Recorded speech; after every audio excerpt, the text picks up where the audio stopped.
Section 122. During the General Conference of 1894, the First Presidency, the Quorum of 12, and the Quorum of High Priests held a joint meeting at which they discussed their respective callings and responsibilities.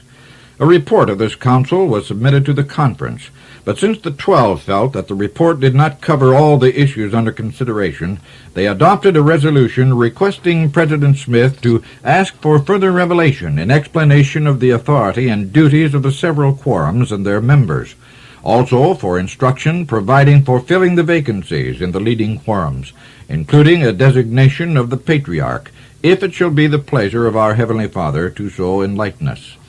The revelation given to President Smith April 15, 1894, at Lamona, Iowa, in answer to the petitions of the saints, was endorsed by the quorums and the conference, but it was not until the General Conference of 1897 that its inclusion in the Doctrine and Covenants was authorized.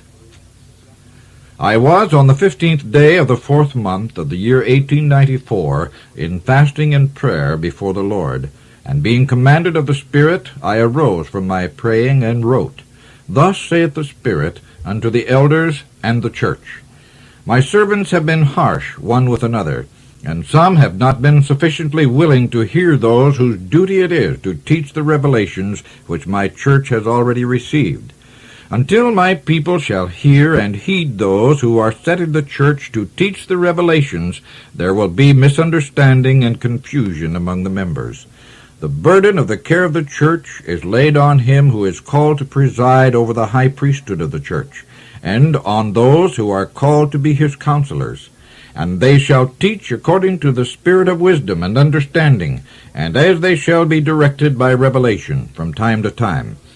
It is the duty of the 12 to preach the gospel, and administer in the ordinances thereof, as is directed in the Scriptures which ye have received.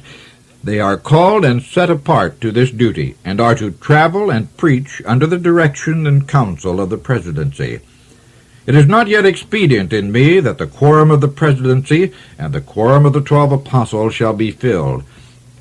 for reasons which will be seen and known unto you in due time. My servant, David H. Smith, is yet in my hand, and I will do my will in the time for its accomplishment. Be not troubled or fearful in this matter, for it shall be well for my work in the end.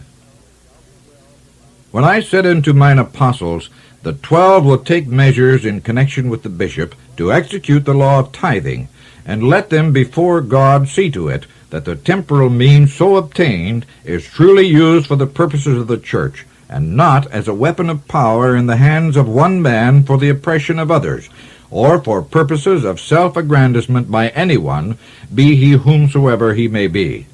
The one whom I have called to preside over the church had not yet approved himself unto the scattered flock, and I gave this command unto the quorum next in authority in spiritual things, that the scattered ones and those who had been made to suffer might have assurance that I would not suffer that he whom I had called should betray the confidence of the faithful, nor squander the monies of the treasury for the purposes of self, and for the reason that the law of tithing was but little understood and would not be observed unless it should be taught and enforced by the precepts of the chief missionaries of the church. It was not then intended, nor is it now, to burden them with the duty of looking after the disbursements of the monies in the treasury, or the management of the properties of the church, except as it may be at times necessary to do so in council with the presidency, the high council in case of exigency, the bishopric, bishops or bishops' agents abroad, or the conferences, and in accordance with the agreement hitherto made. Whatever burden the quorum may have felt rested upon them in this regard, they are now absolved from, the end designed by it having been reached, except that should it become apparent to the quorum that there was abuse in the administration of the temporal affairs of the church, they shall at once make such inquiry and examination through the proper offices of the church as will correct the evil and save the church from injury. And further, the Spirit saith unto you, that with the Lord 1 day is as 1,000 years, and 1,000 years as a day. Therefore, the law given to the church in section 42, over the meaning of some parts of which there has been so much controversy,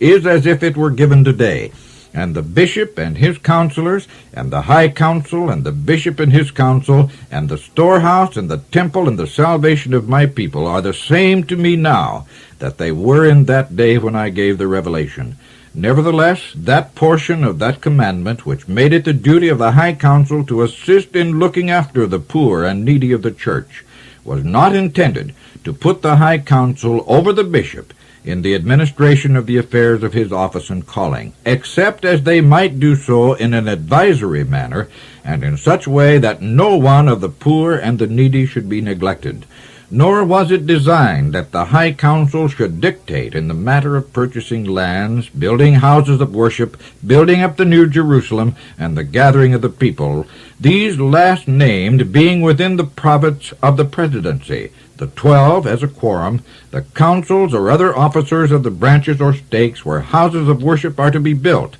the conferences and the general assembly of the church, and the direction of the Lord by revelation. The high council could not in justice dictate to the bishop in direction in any of these matters, and then try and condemn and punish him if he did not obey.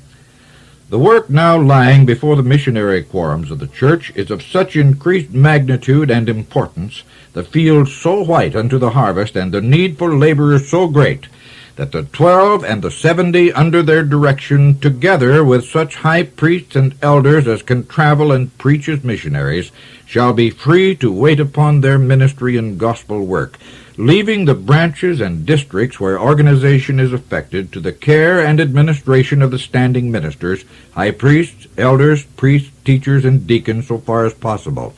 thus freeing these spiritual authorities and leaving them at liberty to push the preaching of the word into the new fields now widening before them, in which work, if they will but now take counsel, saith the Spirit, they shall feel a peace and vigor of mind surpassing what they have enjoyed in the past.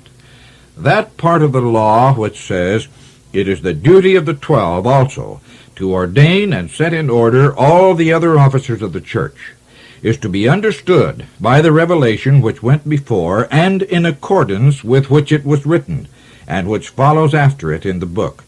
And when those officers are ordained and set in their order in the church, they should be left to administer in the things unto which they were ordained, having charge of the affairs over which they are called and set apart to preside.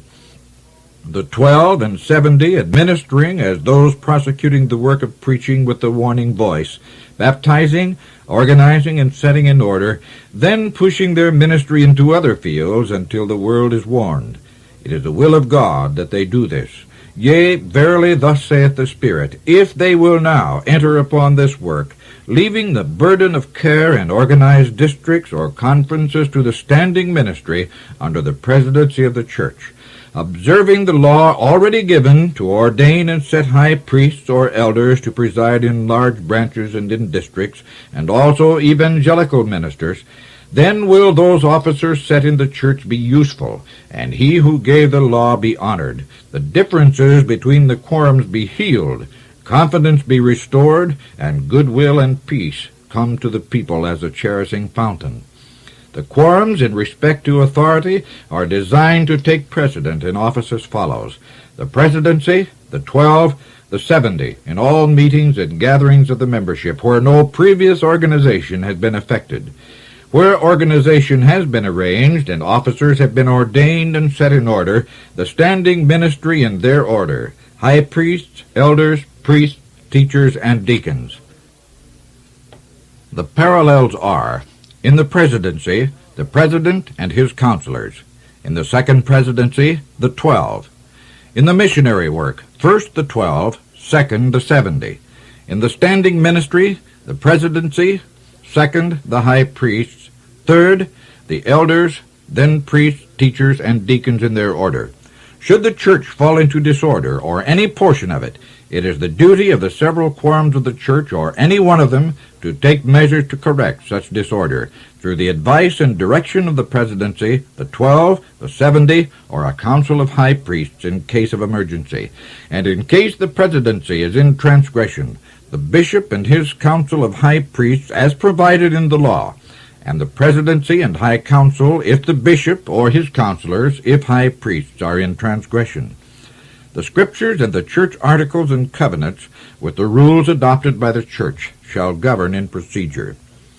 The Spirit saith further, that it is wisdom that the presidency and 12 in council together make such appointments as may be necessary to provide for the fields not named in the appointments made by the presidency and recommended to the 12, as may be agreed by them. The Spirit saith further, that Lamona, Iowa, having been made by the agreement of the church under the law of the land the principal place of business of the church, it is wise and expedient that it should be considered and declared by the conference to be the seat of the presidency of the church, and in due time be made a stake. In the meantime, the district may be left to the care of its district organization, subject to the direction of the presidency, no one of the missionary force being appointed to the charge thereof for the conference year, or longer, if it shall be found advisable. The Spirit saith further, the 12 should remain at Lamona, and continue in council with the presidency and the bishop and his counselors, if practicable, a sufficient time after the adjournment of conference to counsel together, and agree on the things of the law and the general affairs of the church, so that when the traveling council shall separate for their several fields, there may be no longer reason for distrust, suspicion, or dissension. And if these officers will so counsel together in the spirit of moderation and mutual forbearance and concession, my law will be more perfectly understood by them, and a unity of sentiment and purpose will be reached by them. It is the will of your Lord and your God that this should be done. It should have been done before, but the adversary hath hindered, desiring to prevent the success of my work in the earth. For the same reasons in me that it is not expedient to fill the quorums of the first presidency and the 12, who are apostles and high priests, it is not expedient that a patriarch for the church should be indicated and appointed. My servant Thomas W. Smith is in my hand, and his bishopric shall be continued for a season. If he fully recover, he will enter again into the work. If I take him unto myself, another will be appointed in his stead when the quorum is filled. And now I say unto you, mine elders, apostles, and high priests of my church, continue ye in the ministry unto which you have been called, and if ye cannot fully agree on all the points of the law, be patient, and be not contentious. So far as you can agree, work together without heat, confusion, or malice. Ye are equal in worth of position and place in the work of the church. And if in honor ye shall prefer one another, ye will not strive for precedence or place in duty or privilege, and shall be blessed of me. Yea, verily, thus saith the Lord unto the elders of the church, continue in steadfastness and faith. Let nothing separate you from each other, and the work whereunto you have been called. And I will be with you by my Spirit and presence of power unto the end. Amen. Joseph Smith.